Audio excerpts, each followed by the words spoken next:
Hello everyone, thank you for your patience.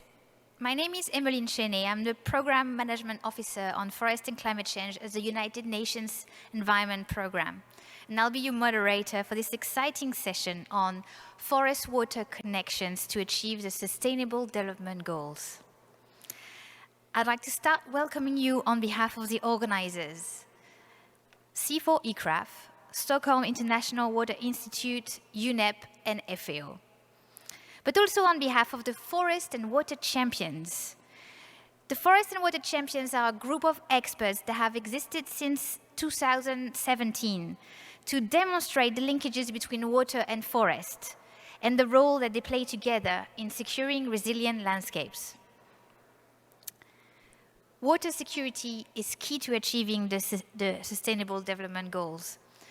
Yet the world is facing increasing water shortages. An estimated 4 billion people do not have sufficient access to safe and reliable water. And while the link between forest and climate change is regularly considered in decision-making, including this Congress, the role that the connection between forest and water plays remains very much underrepresented, under-discussed. And this is why we organize this session today. It's the first time that the Forest and Water Champions are hosting an event at the World Forestry Congress, actually. And I'm honored that they have entrusted me to moderate this session. And the objective, we hope, is to sensitize the forest sector on how important the forest-water nexus is to achieve the targets of the Agenda 2030, and also inspire participants of all backgrounds to take action to improve the integration of water in forest management at all levels of government. So we'll be together for 90 minutes, or maybe a bit less because we're running late.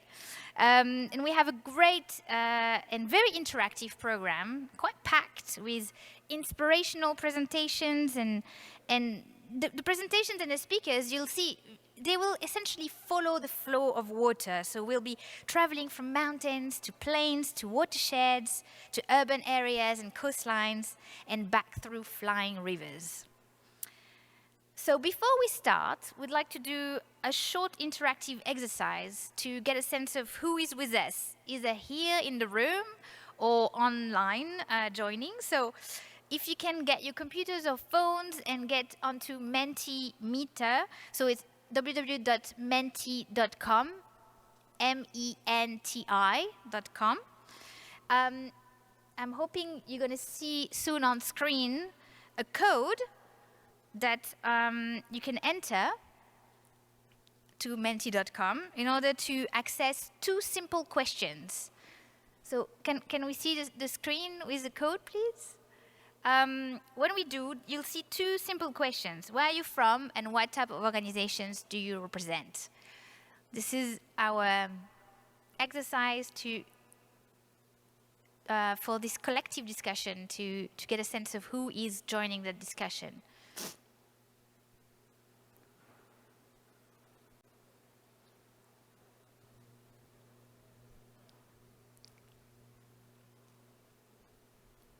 Okay, apologies. It seems we're running. I think we're having some technical difficulties, so perhaps I will move on. Anyway, you've been very patient with us, so I feel like we should get going. But there are 2 persons that I'd like to introduce as well, 2 knowledgeable experts and forest water champions who have played a big part in designing and organizing this event. Malin Lundberg Ingemarsen. Oh, okay. Oh, sorry. Apologize. I see we now have the Mentimeter. Thank you so much. So you see the code at the very top? 19470823 that you can enter. I think those joining us online are already in the Mentimeter, but those in the room, I'd like to also get a sense. So we have, let me see. I can't see so well. Maybe I can see on my screen. Yeah. So we have quite a few foresters, obviously, scientists.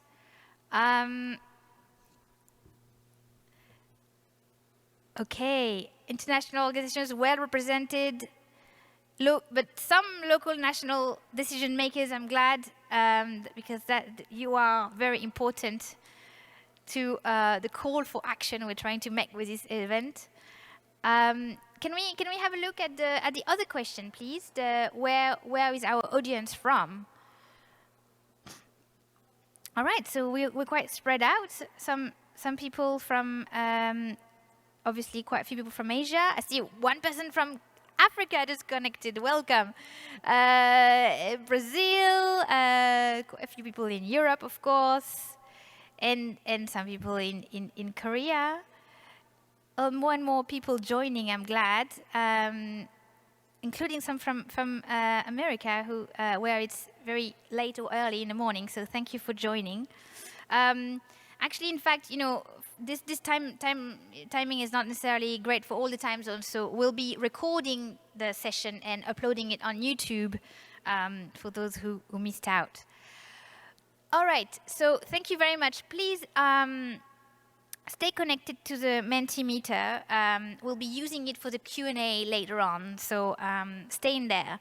But I would like to introduce two, as I said, two experts and Forest Water Champion members who have essentially designed and organized the event, but cannot be here today in Seoul. So this is Malin Lundberg Ingemarsen, the landscape climate expert at the Stockholm International Water Institute, and Sarah Casayas, forest and water expert at FAO. They are online, they're on Zoom, so perhaps I'd like to give them the opportunity to say a few words before we start properly. Can we connect with Malin and Sarah, please? Can you hear me?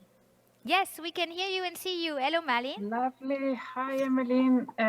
Hello, everyone. Greetings from Sweden and Stockholm International Water Institute. I am so happy to be joining, and I am very much looking forward to this very interesting session. Sarah, please. Thank you, Malin. Hi, everyone. It is a pleasure to be here today. Welcome, and we hope you have a fantastic session. And hi from Colombia.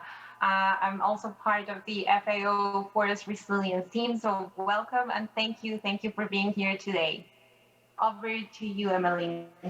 Thank you. So, as I said, please stay connected on the Mentimeter. Using the same code, you should be able to see a slide giving you the opportunity to ask questions during the session. It will remain open for most of the session, so you can register your questions and your comments, which are very important to us. We may not have time to answer them live today, but we will be collecting them and actually asking our experts who are joining today to answer them, and then we'll publish the questions and the answers on the FAO Forest Water Champions website. So I just would like to ask you to remember to write your name and affiliation, as well as the name of the person you are directing the questions to in your comment on menti.com. All right, so with this, I would like to introduce our first speaker, Dr. Amy Duchel, who will give some welcoming remarks and highlight just how important it is to address water at the World Forestry Congress. Amy is a senior forestry officer and team leader on forest and climate change at the Food and Agriculture Organization, and she was previously working for C4 in Indonesia. Amy, please. Great. Thank you, Emmeline, and thank you to the colleagues who organized this really important event. FAO is proud to play an active role in the Forests and Water Champions group and to help promote this critical agenda globally. So forests and trees and their interrelationship with water are vital to achieving the Sustainable Development Goals. Forests and trees are an integral part of the water cycle, and their importance for our water supply cannot be underestimated. In fact, 75% of our renewable water supply comes from forest and water ecosystems. In the Nature-Based Solutions sub-theme opening yesterday, we had a really wonderful keynote from Professor Deborah Lawrence at the University of Virginia, who's doing some cutting-edge science on the relationship between forests, water, and climate. And forests regulate the climate by moving water. And the process of evaporation, it not only cools the forest itself, but it cools entire regions. And so keeping our global temperatures below 1.5 degrees Celsius also depend on these processes.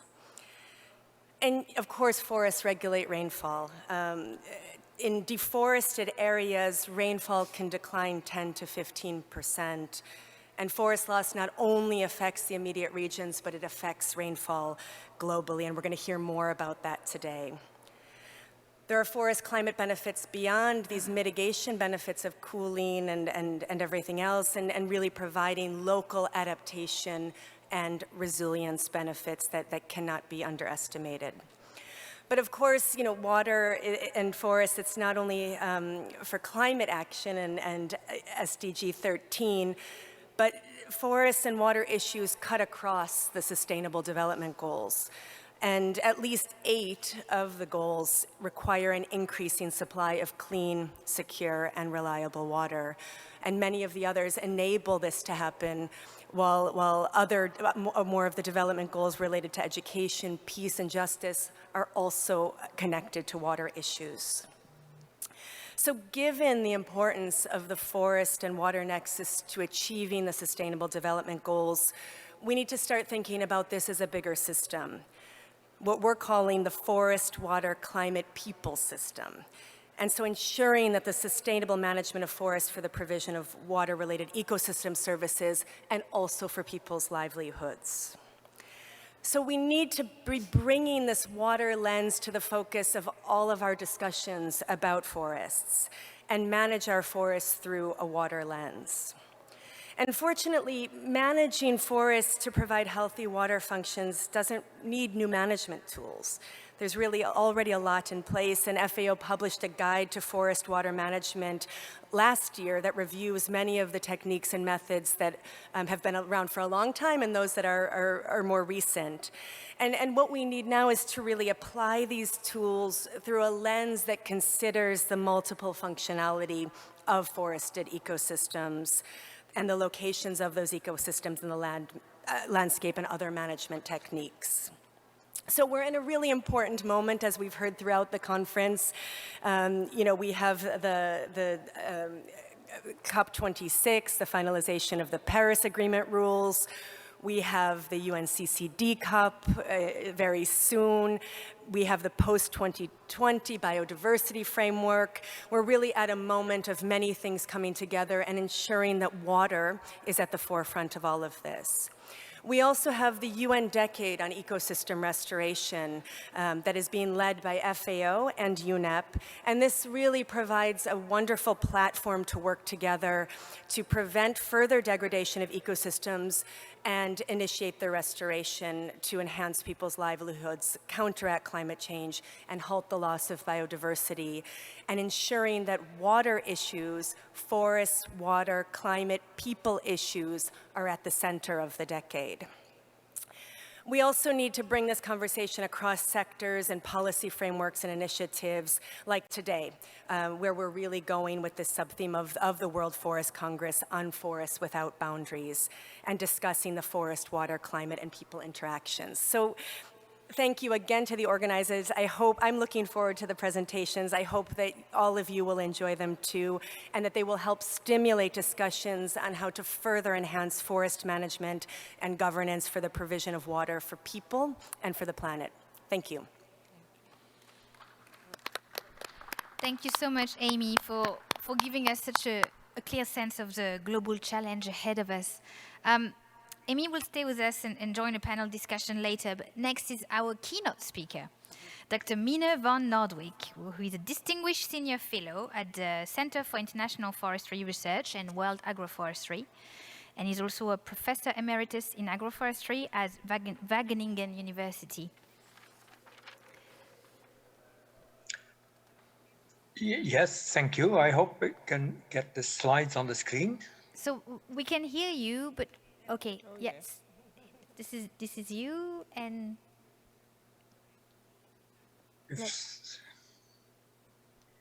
you can try to share, Maine, if you would like to. Okay, then that's easier. okay, we can now see you, yes. Sorry, oops. Yes, so thank you.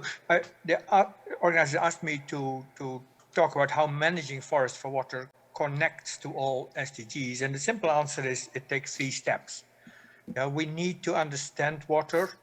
And in the Mentimeter, we saw that we don't have farmers and water managers in the room.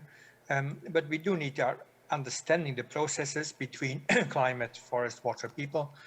We need to link that to our social ecological systems, where we talk about functions, services, benefits, value, feedback, and actors. And we need to connect that with the language of governance, where we talk about issues and goals, and we have action linked to knowledge, and it is about context and options. So these 3 steps, if we connect them better, then we may be able to achieve our goal.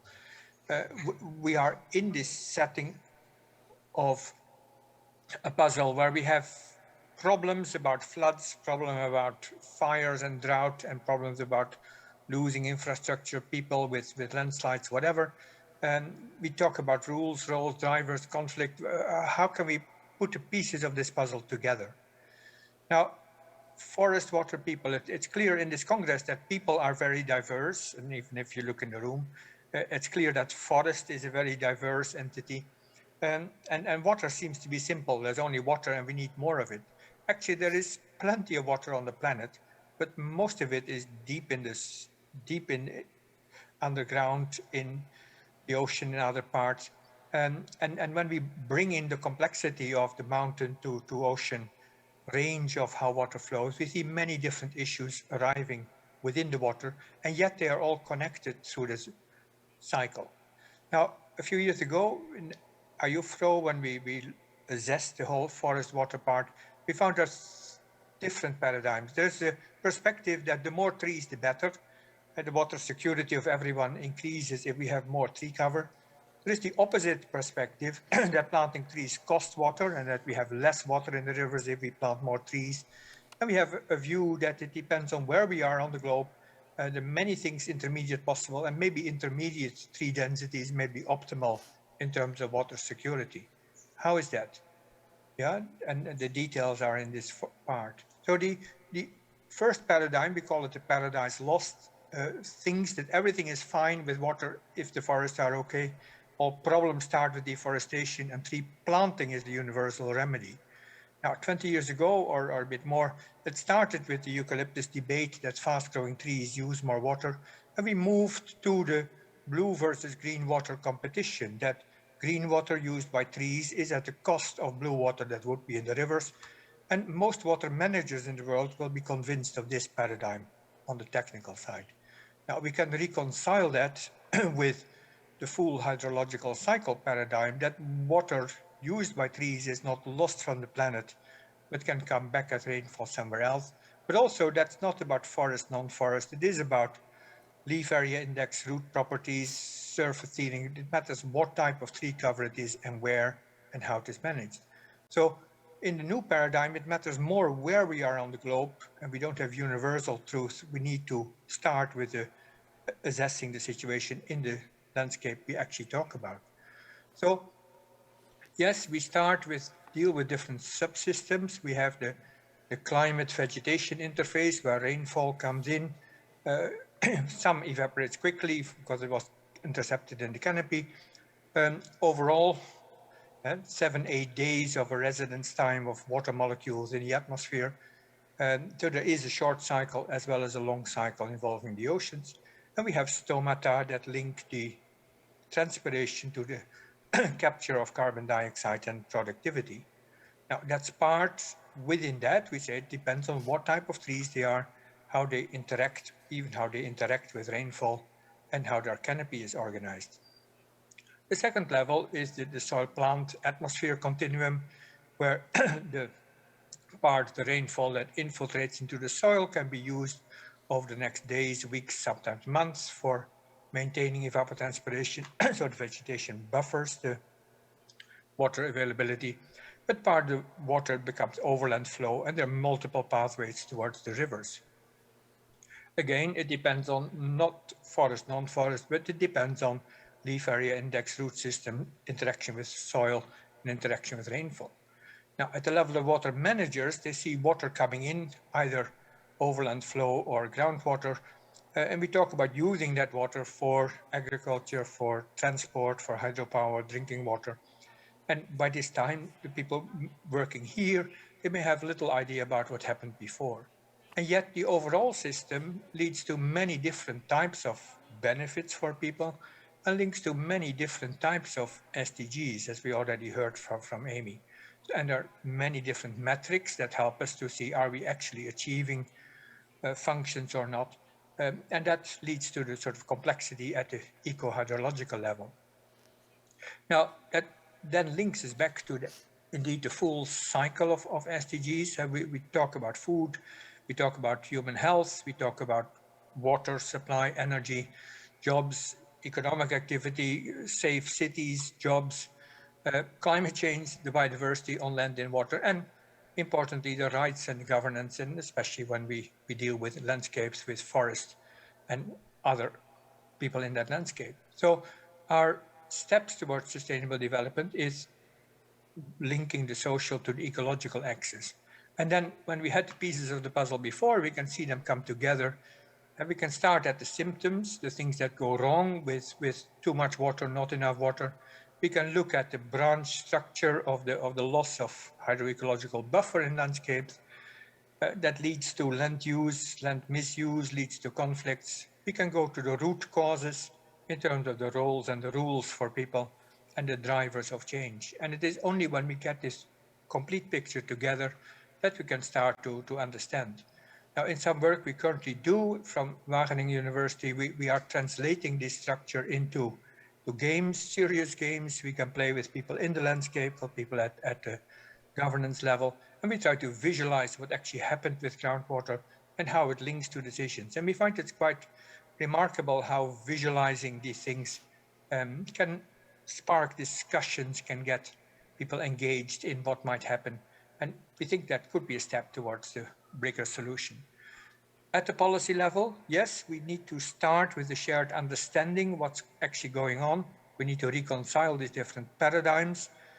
We need a commitment to agreed goals, and yes, we have the 17 SDGs, but when it comes to the means of implementation, that's where things go missing, where we have every sector funding its own goal, and we need to co-invest across to get multifunctionality.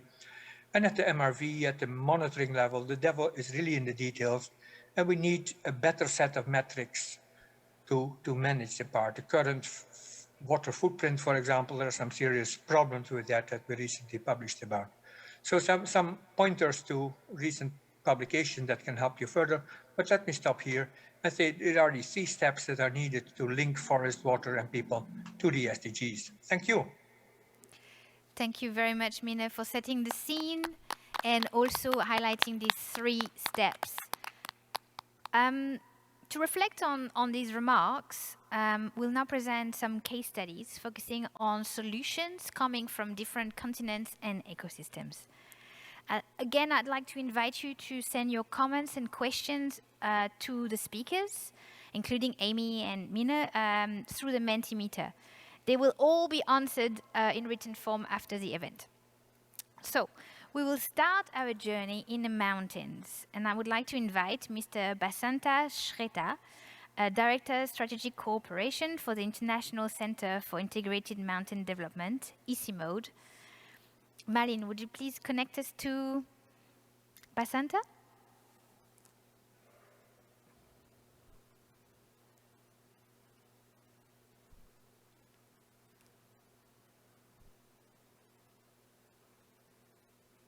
Greetings from ICIMODE. Can you hear me well? Greetings. We can hear you and see you. Please. Yeah. Feel free to start. I guess somebody will load my PowerPoint. Is that correct? Yeah, I see that. Thank you. It's my delight to be present in a virtual mode in this August forum, and greetings from ICIMODE, Kathmandu, Nepal. Let me bring a perspective from the Himalayan region on a forest water people nexus, as our keynote speaker has highlighted. Perhaps practical tools on spring set management. In the mountains underscores gravity of an issue with isolated mountain communities for water access that impinges their lives and livelihoods. Spring set management at ICIMOD we see from the two SDG lenses, one from climate resilience point of view, SDG 13, and also water security for the mountain communities from SDG Goal 6 point of view. Next slide, please. This is a satellite imagery, the view from the space of the Hindu Kush Himalayan region. It is estimated that 60 to 80% of people living in the mountains depend upon the springs water in terms of their domestic use, in terms of irrigation, in terms of drinking, and also it underscores cultural and ecological importance, not to mention their whole contribution on the environmental flow. Next slide, please. Next slide, please. Yeah.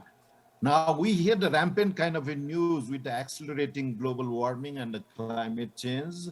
Springs are not only in Nepal, but many countries in the Hindu Kush Himalayan region. The one on the satellite image that you see is one of our practical interventions in one of the municipality in the suburb of Kathmandu Valley.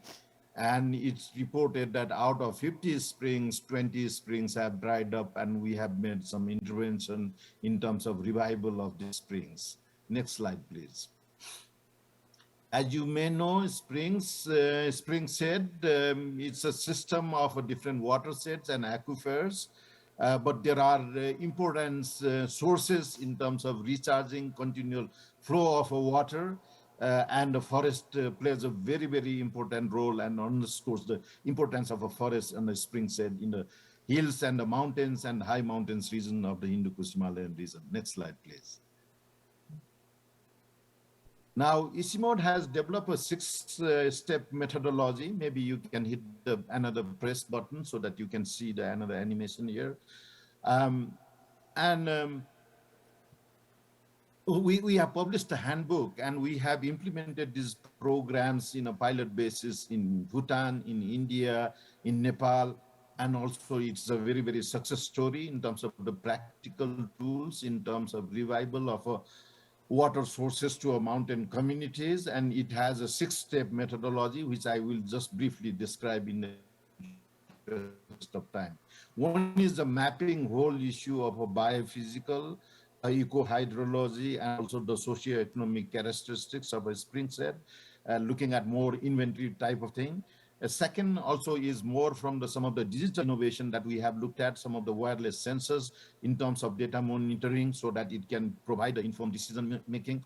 And also the third step is really a crux here, and also the people dimension here, understanding social and the governance system. That is very, very crucial for make or break in terms of revival of springs. Fourth step is the identification of a recharge area. Now, given the kind of a spring set, given the kind of a different eco-hydrology, there are different means and measures in terms of nature-based solutions. Fifth step is the implementation of recharge measures, as well as some of the governance protocol that we set up in terms of looking at whole governance issue of water use. Sixth step is more kind of a monitoring impact and also providing the continuous kind of a feedback loop so that it can continuous basis that the springs and the communities, they can work together, they can protect the forest, and they can have access to the clean water. At the same time, there are also benefits in terms of the climate resilience, building adaptation means. Next slide, please. Now,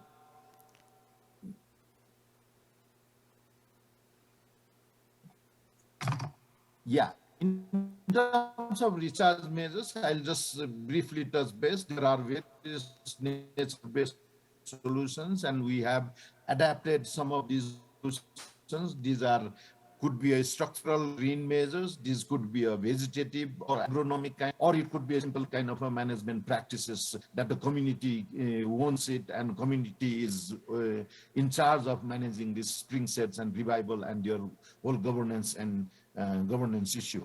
Next slide, please. Next slide is more again, also would like to emphasize and also underscore the value of a social governance measures, and unless we get these things right, unless this is owned by the community, this program doesn't make a success, at least with our test cases in Bhutan, India, and Nepal exemplifies. Just the last slide, some of the key messages that I would like to highlight in this August forum. One is, next slide, please. Yeah, one is water scarcity, and water in the mountains is one of the key resources. It's like a gold, you know, and it exacerbated by the climate change and others, and access to water is a very, very fundamental thing for the mountain communities, of treasury, in terms of their livelihoods, and also the environmental flow. Landscape restoration, we are employing at the landscape level in terms of instead management, and some of the low-cost intervention and the nature-based solutions to have a really scaling up efforts, you know, in the mountains in terms of best practices. So also nexus approach, as highlighted by our keynote speaker and also the earlier speaker, and I think we need to promote this nexus in the mountain, and also the, you know, interconnected with lowland. Digital innovation, again, plays a very, very critical role in terms of mapping, in terms of monitoring, in terms of making informed decision making. My last point would be, this is a year of an International Year of Sustainable Mountain Development. FAO is leading the process with the Mountain Partnership and many other organizations. I think that also underscores the importance of a UN decade of ecosystem restoration. So these are the simple messages that we would like to bring from the mountains to ensure water security and also building the resilience of the mountain communities. Thank you very much for this opportunity. Perhaps you can get more from the ICIMOD website in terms of this handbook and many best practices on the spring set management. Thank you for this opportunity. Back to you, Mali. Thank you so much, and thank you for reminding us that this is the year of sustainable mountain development. Thank you. We're now heading to the plains of Ethiopia with Dr. Wolde Mekuria, Senior Researcher at the International Water Management Institute.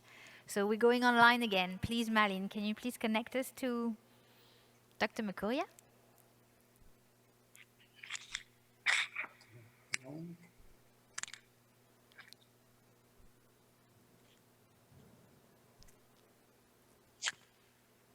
No? Welcome. We can see you and hear you. Okay, great. This presentation focuses on how the changes in forest cover in the Central Rift Valley, Ethiopia, just related with hydrological flows and water-related ecosystem services. Next slide, please. So just to start with providing some kind of context, as already noted by the keynote speakers, and the influence of forest cover in the landscape on hydrological flows and water ecosystem service varies across areas and forest types. And for example, if you think of forests established through natural regeneration, the casing exclosures, the kind Sorry of... to interrupt. There is a noise in the background. Maybe you could speak a bit closer to the microphone so we can all enjoy your intervention as it should. Okay, maybe I can close the camera. And how about now? No, we can still hear the noise. Okay, please go ahead. I think it's close to your microphone. Yeah, I am close. So if you think of a forest established through natural regeneration, for example, exclosures, the one we see in the right side, in the pictures in the right side, these are more important for reducing water erosion, extend dry season river flows, and reduce flood and improve groundwater. But if you think of kind of forest plantation of fast-growing tree species, this may reduce water availability for human consumption or other uses. So the key thing here is that the link between forest, hydrological flows, and water ecosystem services context specific. Next slide, please.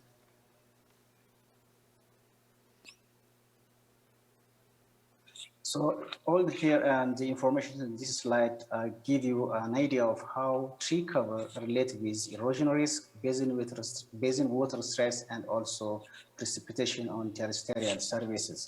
In general, generally speaking, if there is an increase in the loss of tree cover in a landscape, there is an increase in erosion risk, and at the same time, there is an increase in basin water stress, and at the same time, there will be a reduction in precipitation on terrestrial surface when there is an increase in the loss of forest cover or tree cover in the landscape. So in general, this all things show us the importance of forest or the importance of trees in the landscape, but the influence on hydrological flows and also water-related ecosystem services usually context specific and area specific and also related to the type of forest and management.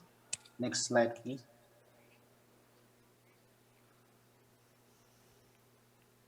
So when you come to the specific Central Rift Valley, which is part of the Great African Rift Valley of Ethiopia, we just analyzed the land use land cover change over 47 years. That's from 1973 to 2020.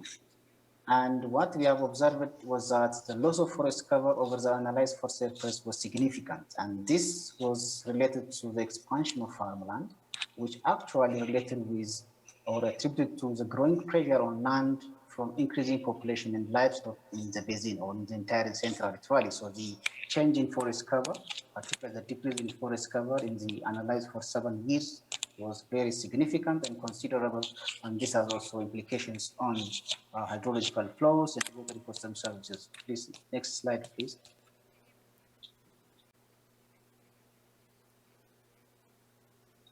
So from all these changes, what we have learned is 3 important things we have learned from our analysis. And the first thing is, as you can see from figure 3, the total ecosystem service values have been considerably reduced. And the greatest loss was related to water supply and also hydrological flows, just reflected in figure 4. And the major contributor to this change is the loss of forest cover in the basin. The contribution of the loss of forest cover on the loss of water-related ecosystem services and also hydrological flows was very considerable, and the major contributor to this critical changes or negative consequences is mainly attributed to from the loss of forest cover in the basin. Next slide, please.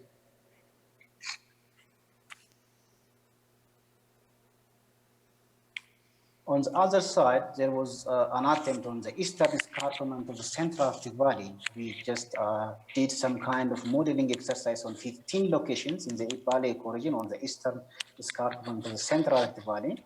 And what we observed is that landscape restoration or ecosystem rehabilitation through different sustainable land management practices have contribution to regulating different kind of hydrological flows. So restored ecosystems usually provide a better ecosystem service and also helps to diversify the livelihood of local communities. For example, restored ecosystems or restored landscapes help us to reduce sediment yield up to 3%, and reduction on runoff up to 58% reduction on runoff, and also up to 9% increase in water yield or water availability in a given landscape or just in the eastern escarpment of the Ethiopian Central Rift Valley. Next slide, please. So this is just a summary of the last slide, and what we have generally just point out, or our exercise or study suggests that the total ecosystem service values have been considerably reduced and due mainly to the loss of forest cover. The greatest loss was related to water supply and hydrological flows, and restoration of degraded landscapes through forestation and establishment of exclosures is very crucial. So using different policy incentives for landscape management, such as a payment for ecosystem service, and also integration of income generating activities within land management practice could help improve water ecosystem service through sustaining restoration effort. So such approach also helps to bring the gap between landscape restoration and ecosystem service in the long term, and also local economic losses in the short term, because many restoration efforts or ecological or any sustainable land management practices provide some benefits to farmers after 5, 10, or 15 years, but the farmers also need benefits at the moment because they are mostly poor. So they have to live today to restore their ecosystem, so that this kind of approach helps us to bring the gap between the long-term environmental goals with the short-term economic benefits of local communities. So this will contribute to the achievement of national SDGs targets related to food and water security, for example, SDG 2 and 6, and life on land as an example, for example, SDG 15. Thanks a lot. Back to you, man. Many thanks for joining us. Next, our journey is taking us to the Panama Canal, where Dr. Jefferson Hall, who is lead scientist at the Smithsonian Tropical Research Institute, and his team have recorded a video for us. Let's watch it, please.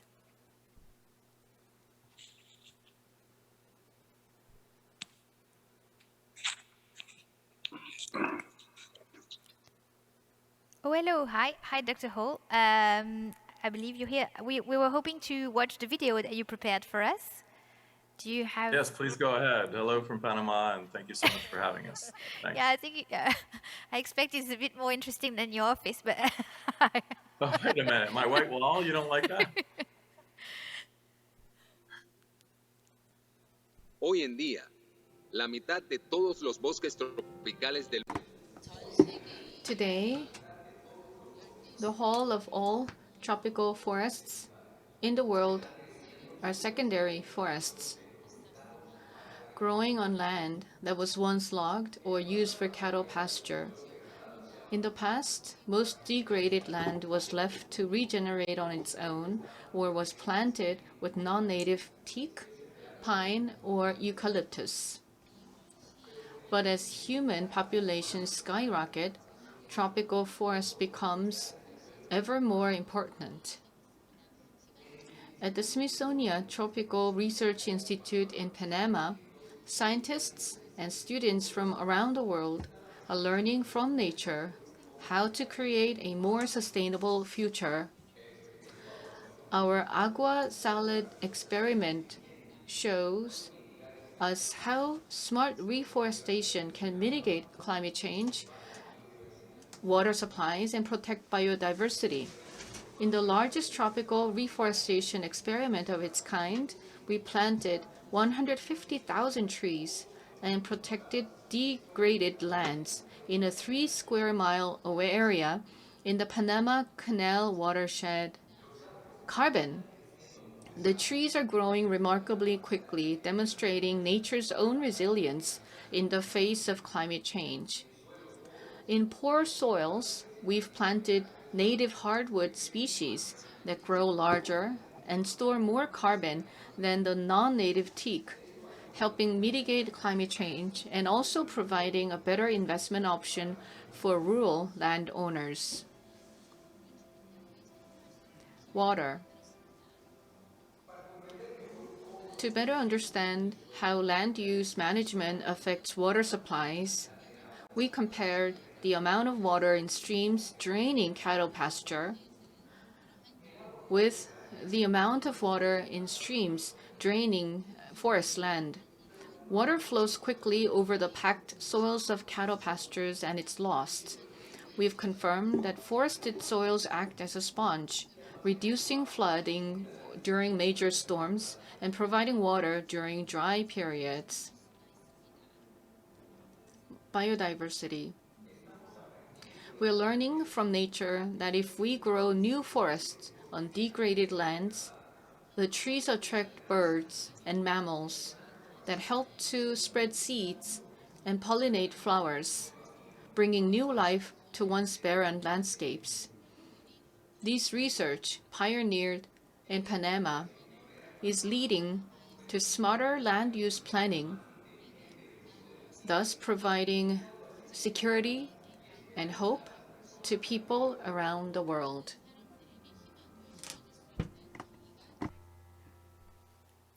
Great. Thank you so much. Dr. Hall, since you are with us, would you like to say a few words to complement the video? Well, if there's time, I mean, thank you so much for letting us have it. the opportunity to be here.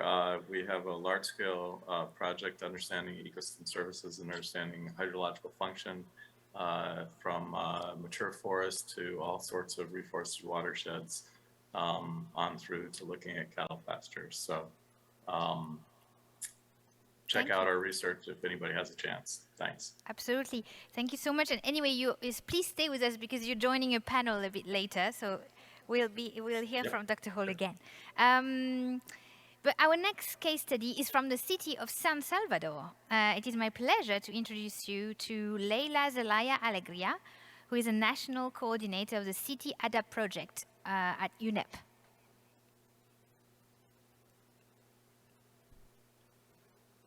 Hi, greetings from El Salvador. Would you please upload my presentation? Oh, yes. Okay. Next, please. The City Adapt project, led by UNEP with financing from the CHEF, together with the Ministry of Environment and Natural Resources of El Salvador, promotes climate resilience in urban areas through the development of pilot interventions of ecosystems-based adaptation at different territorial scales, at the watershed level, at the landscape level, and at the local level. The intervention zone is the Arenal Montserrat micro watershed in the metropolitan area of San Salvador, capital of El Salvador, a site with frequent flooding due to rapid urbanization with limited urban planning. Among the interventions developed are the restoration of coffee plantations and urban streams, water harvesting systems, absorption wells, and urban gardens. Next, please.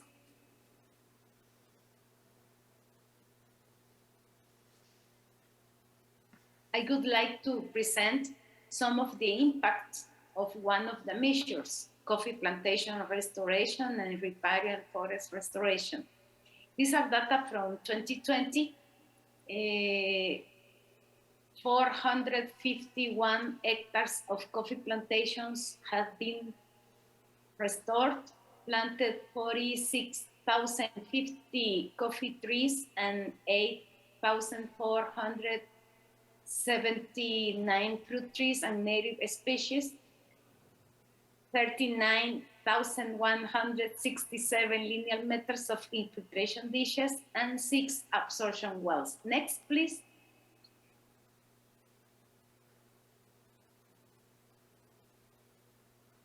Oops. Yeah. Oh. Before, please.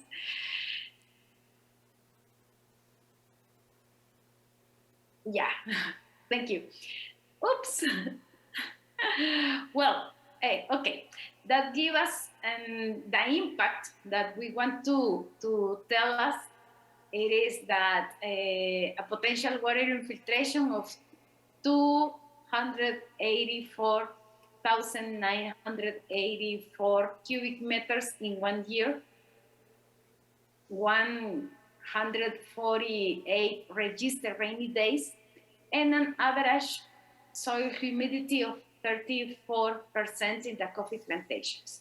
In other words, it is water that stops running and causes flooding and now is used by the ecosystem. Please note that these are pilot interventions that we intend to upscale or replicate in another sites and ecosystems. Please, next. About lessons learned, increase the spatial planning framework to design development plans, considering the basin or watershed where the cities are located, include local actors. EPA interventions must be selected, designed, and implemented with local actors, especially the most vulnerable to climate change. Include local and traditional knowledge about native species and agriculture practices. and gather evidence and data that are easily communicated to other actors to spread the benefits of EVA interventions. Next, please.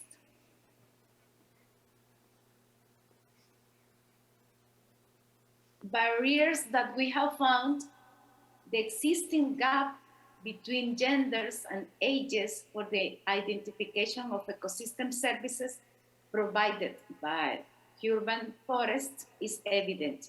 The answers provided by women and young people to ecosystem services are very varied compared to that of adult men. And it takes time to measure the benefits that EVA interventions produce. So it is convenient to define measurable impact indicators in short term. Thank you very much. Please, the last one. Gracias, Yes. thank you. Thank you so much. We're now reaching the coastline, and we'll be going to the Gambia with our next speaker. Dr. Malanding Jaite, Project Manager of the Large-Scale Ecosystem-Based Adaptation Project in the Gambia. Please. Hello. Greetings from the Gambia. Greetings, we can see you, thank you. Thank you very much for the invitation and the opportunity.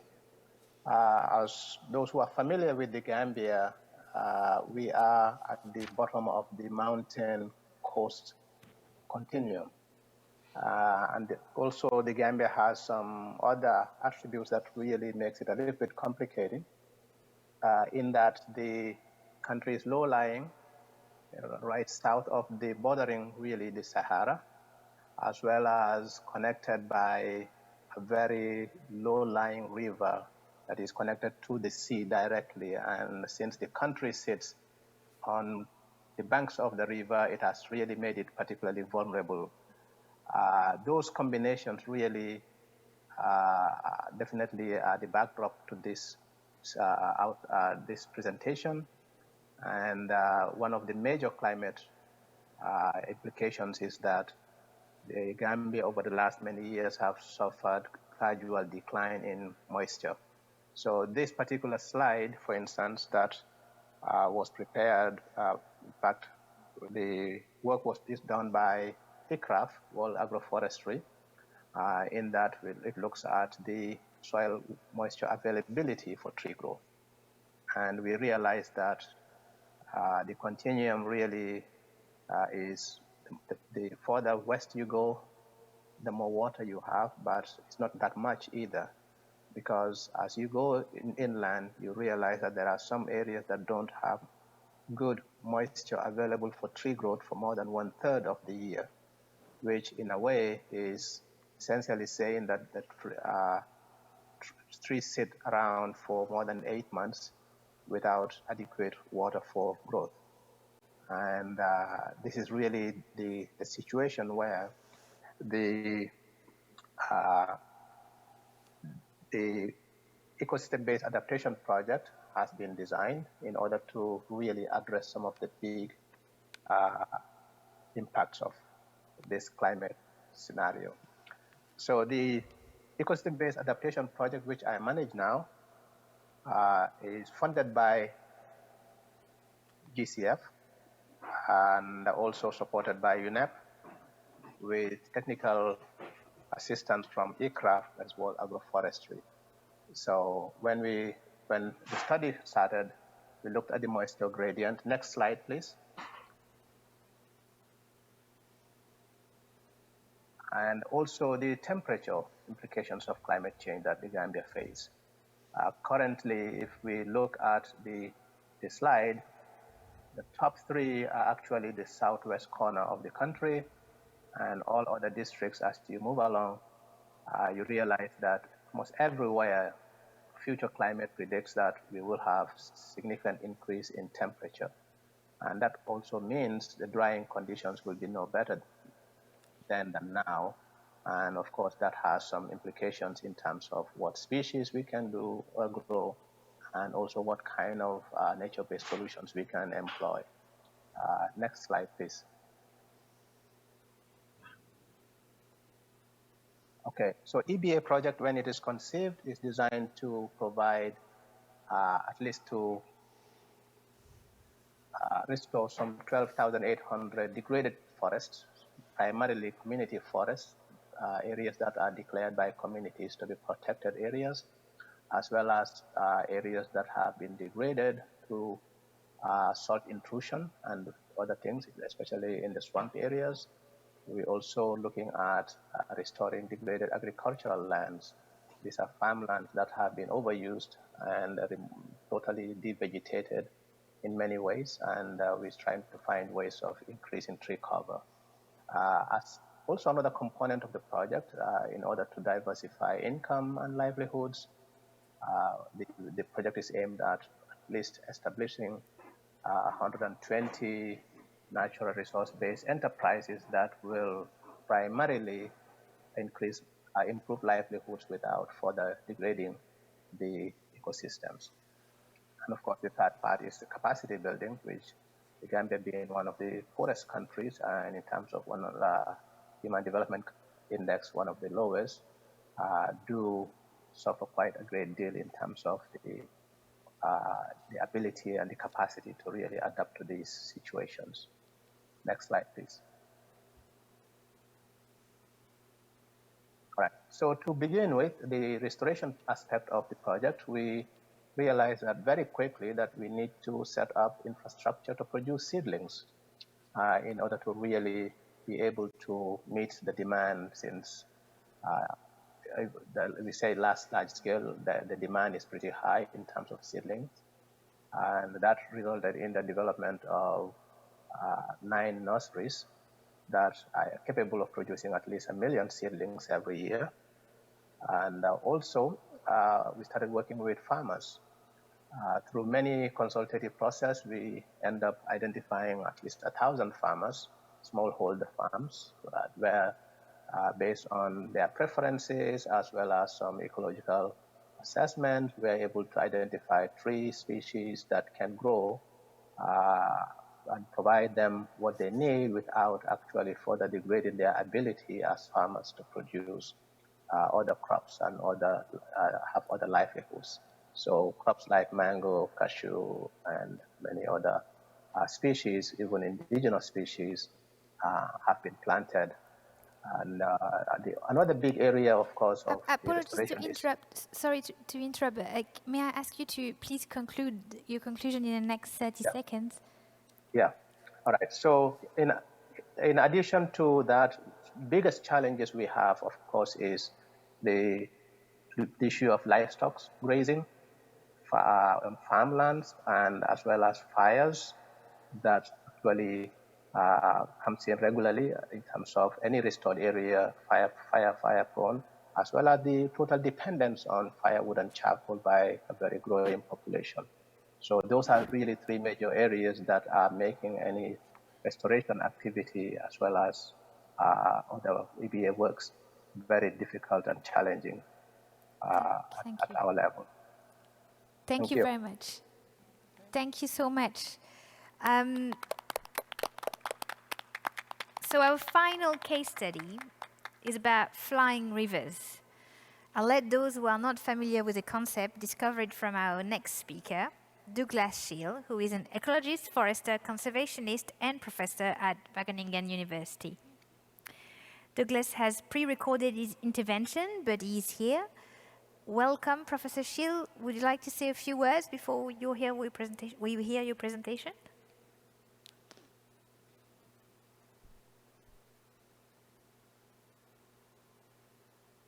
Thanks very much. Do you hear me? Yes. Yes. I think just go ahead and you can save some time. Thank you. I've got everything on the video. Okay, thank you very much. Thank you. Looking forward to it.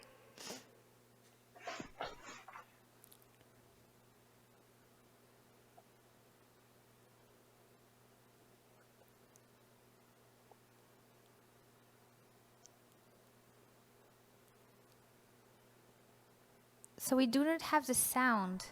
And here you see a recent image, a composite of satellite data showing moisture flowing in across the Atlantic and into the Amazon basin.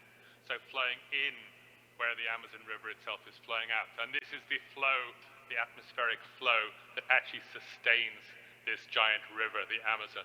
So what you see here is, of course, that the water that actually flows out through the Amazon is actually being provided by the flow in the air, and that this flow in, this river in, is actually even greater than the Amazon. The water continues flowing further south, you can see, and flowing out again. And at the same time,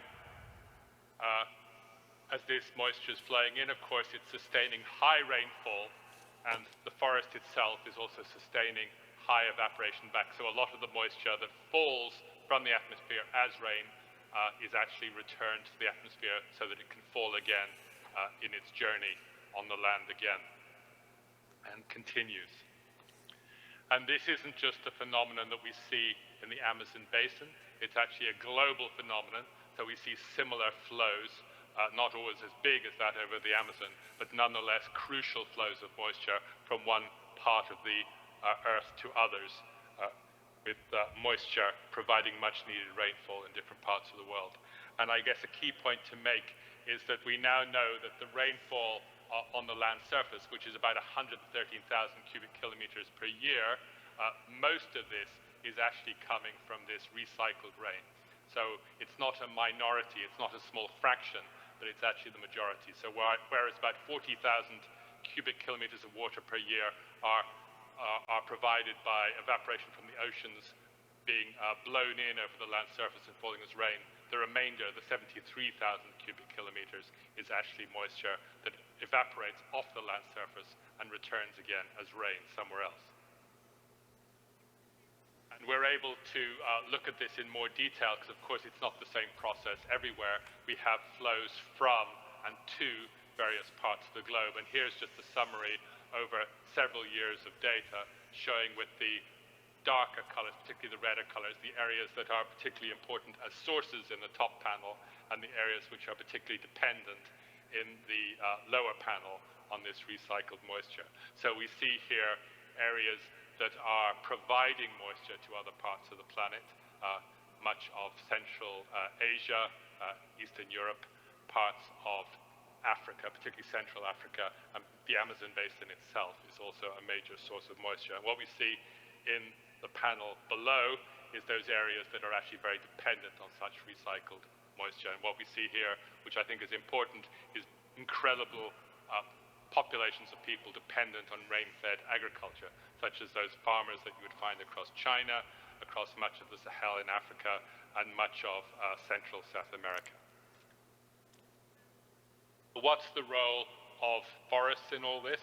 Well, with modern data, we know much more about the relationships, and we see quite important correlations, such as, here's just an example from a study I've been involved with myself, where we look at the relationship between forest cover and rainfall across Borneo, and we see that since the early 1970s, when forest cover started to decline quite rapidly in Borneo, we see around a 20% decline in total rainfall across the island. And we see a greater impact in those parts of the island which have lost the most forest.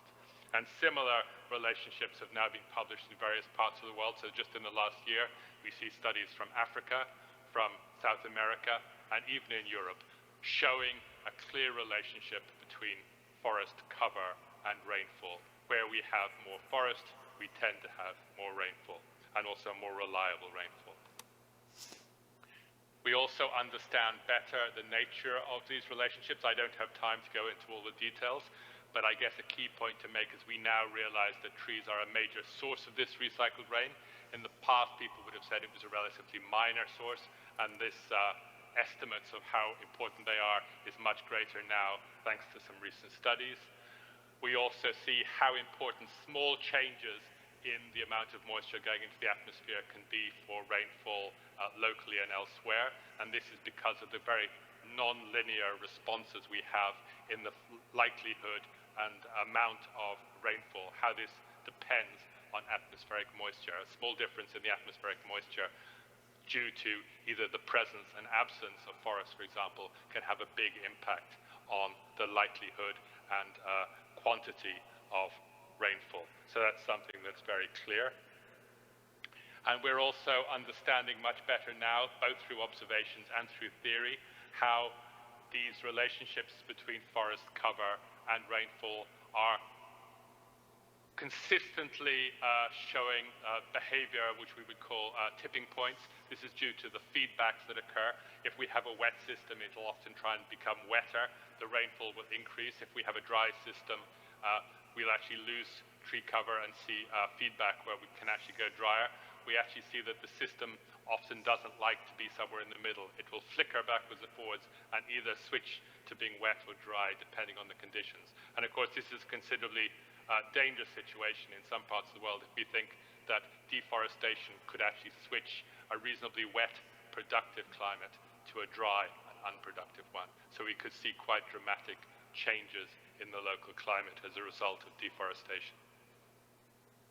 So the implications of all these studies, I guess, are that we now have a much better idea of the implications of tree cover for the magnitude and reliability of rainfall, and tree cover is super important for much of the rainfall across the planet. There's no doubt about that.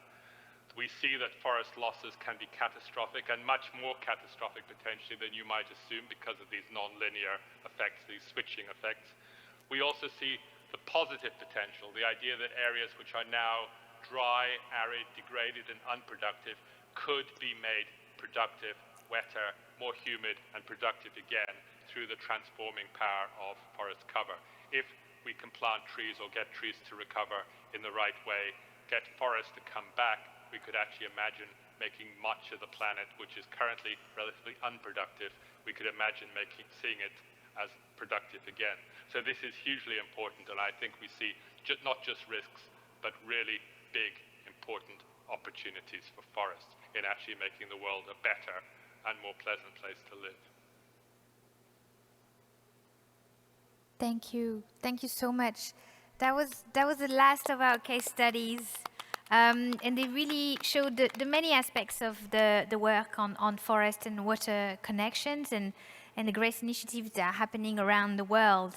To continue the discussion, we'd like to suggest another interactive activity to really make people reflect on the role that they can play to improve the integration of water in forest management.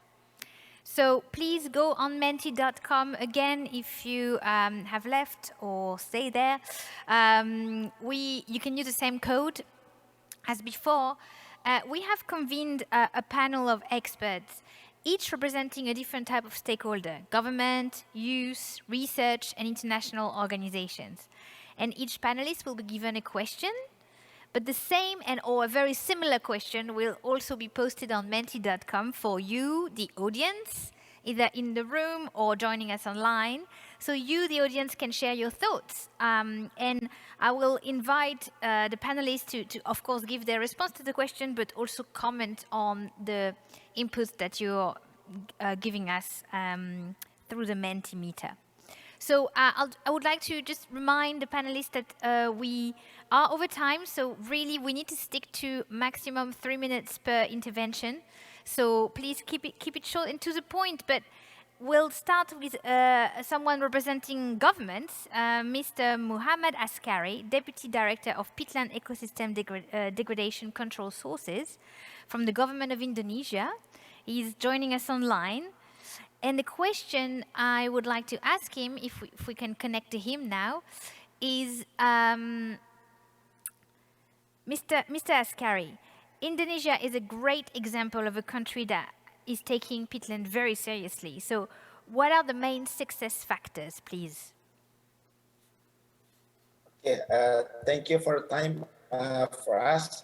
So basically that if we do understand about the peatland, 90% of the peatland consists of water. So that's come to the main issue because there are so many canals, so that if we can bring back the water, so we solve most of the problems. Then the second one is that we have to do the rehabilitation of the vegetation.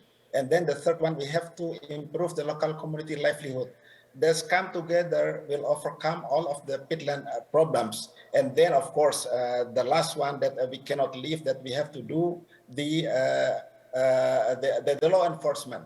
So there are many factors that can be contributing for the restoration of the ecosystem in Indonesia. So let's come to our priority: restore the water, restore the vegetation, improve the community livelihood. Thank you.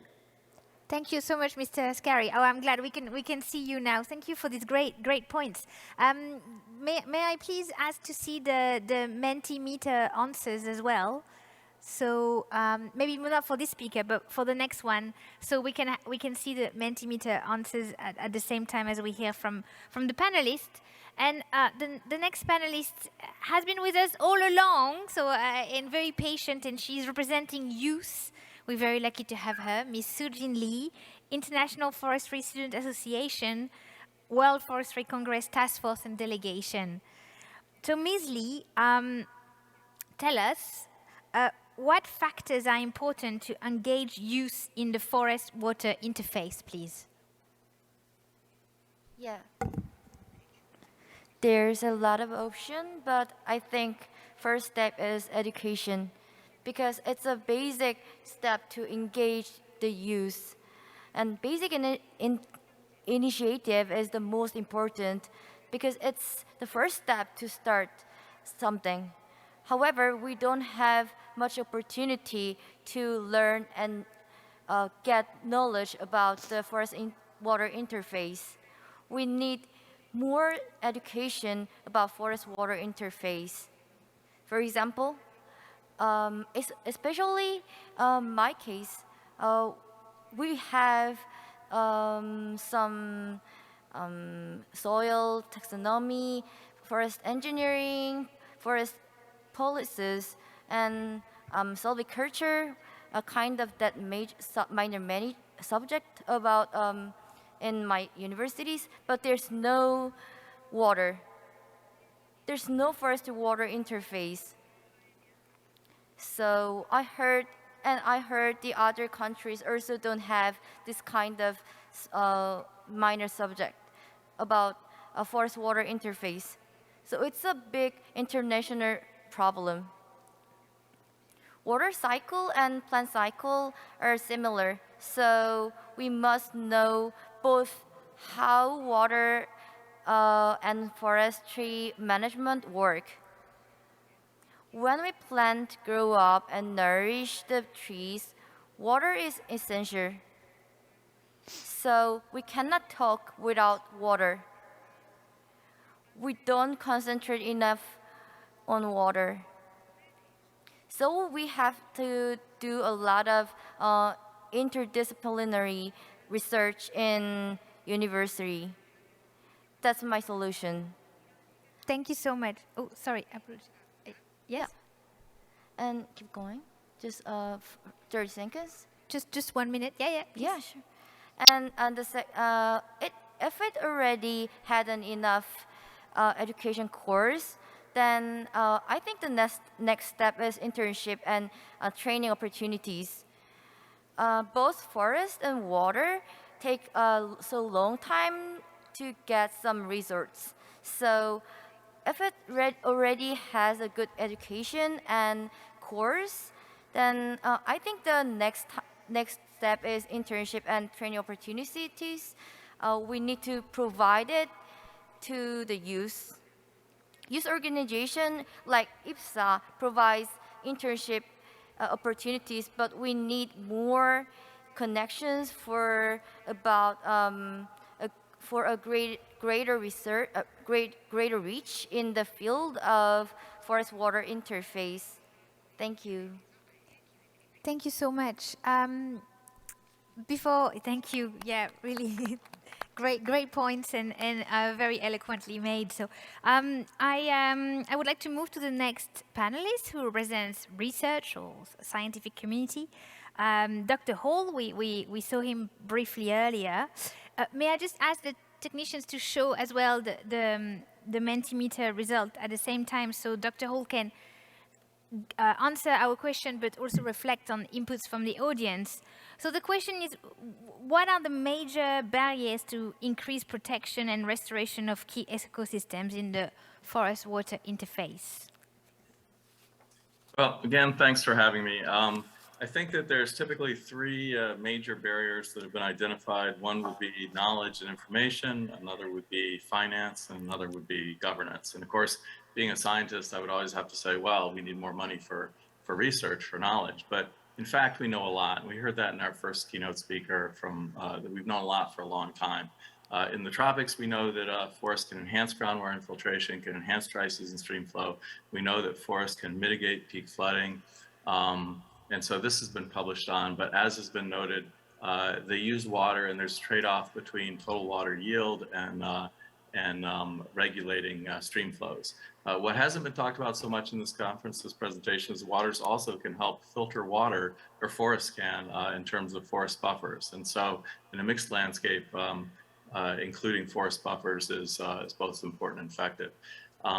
Forests then, incorporating them in landscape seems from all of this to be a no-brainer, but the key is, of course, then to be smart about a reforestation. And of course, there is more to be known about reforesting and the interactions therein.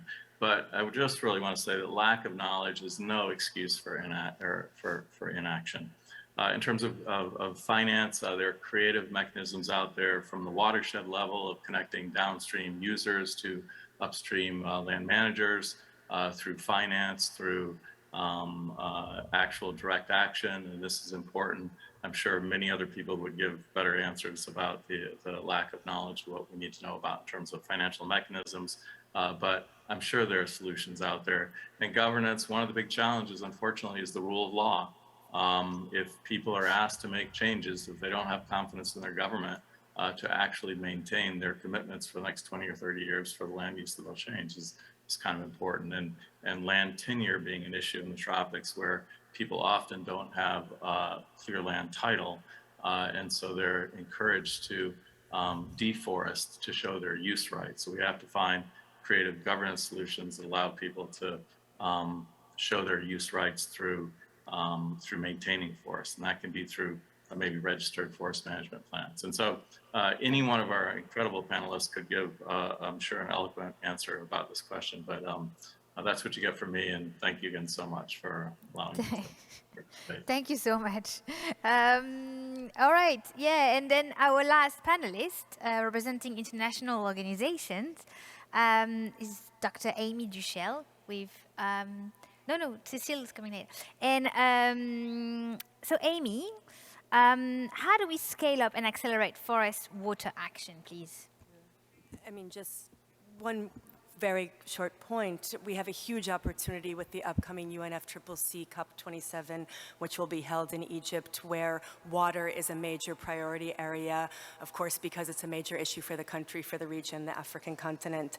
And so we can really leverage that opportunity to highlight the entry point as water for forest-based climate action, as opposed to the carbon entry point that's been used for so many years. And this can then be operationalized in the nationally determined contributions to the Paris Agreement, as well as the national adaptation planning process for countries, where those are cross-sectoral by nature and really can bring in the forest-water connections in the climate space. Thanks.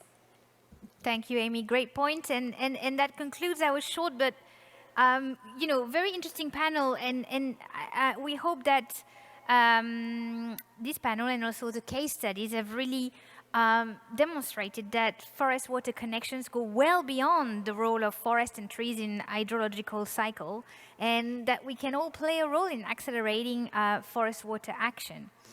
And now, the final speaker of this session. It is my great pleasure to welcome to the stage Ms. Cecile Jebet, founder and president of the African Women's Network for Community Management of Forest. Cecile is here to share with us a call to action on how we can work together across sectors to ensure that the forest-water nexus is included in policy and management strategies.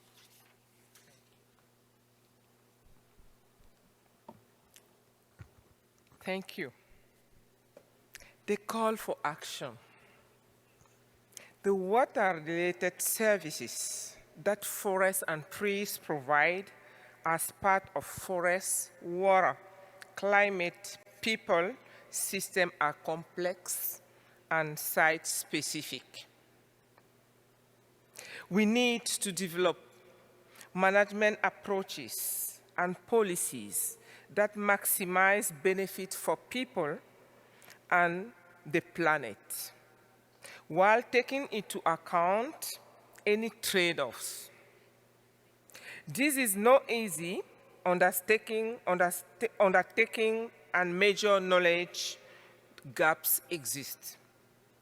However, increased research and listen from the field, as well as advancement in Earth observation, monitoring tools, and citizen science approaches are paving the way for increased action when it comes to improving management of our forests and water resources and including them in policy. Furthermore, initiatives and policy frameworks such as the UN Decade on Ecosystem Restoration, the Bond Challenge, the Post-2020 Biodiversity Framework, the Paris Agreement on Climate Change, and the SDGs provide platforms for advocating for the forest, water, climate, people system, and ensuring the forest-water nexus is included in policies and management strategies. To achieve this, the organizer called for action 1. 2.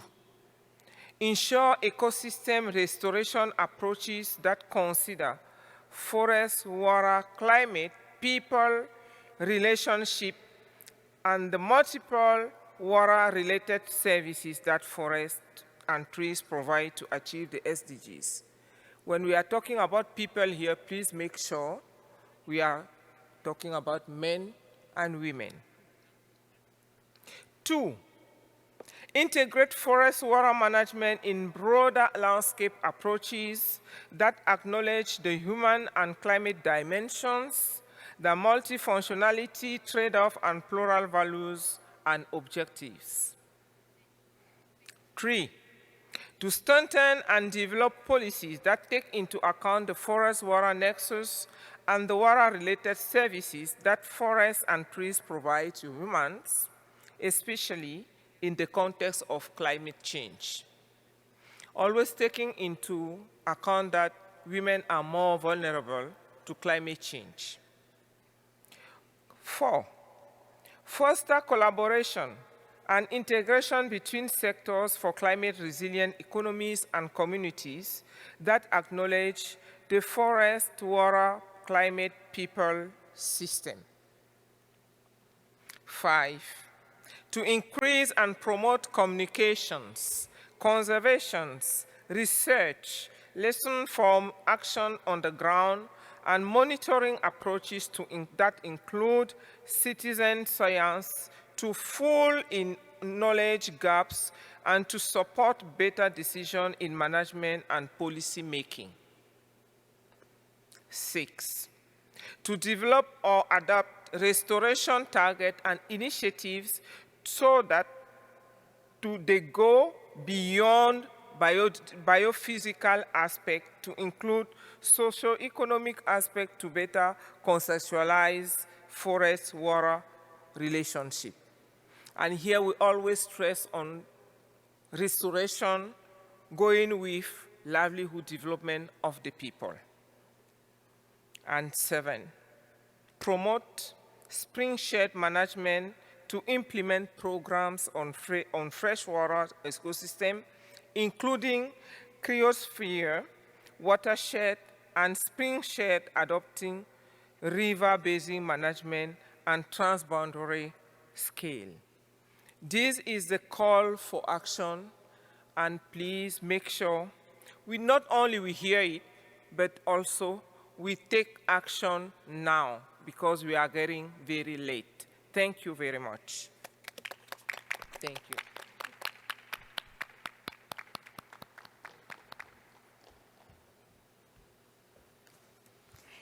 Thank you, Cecile.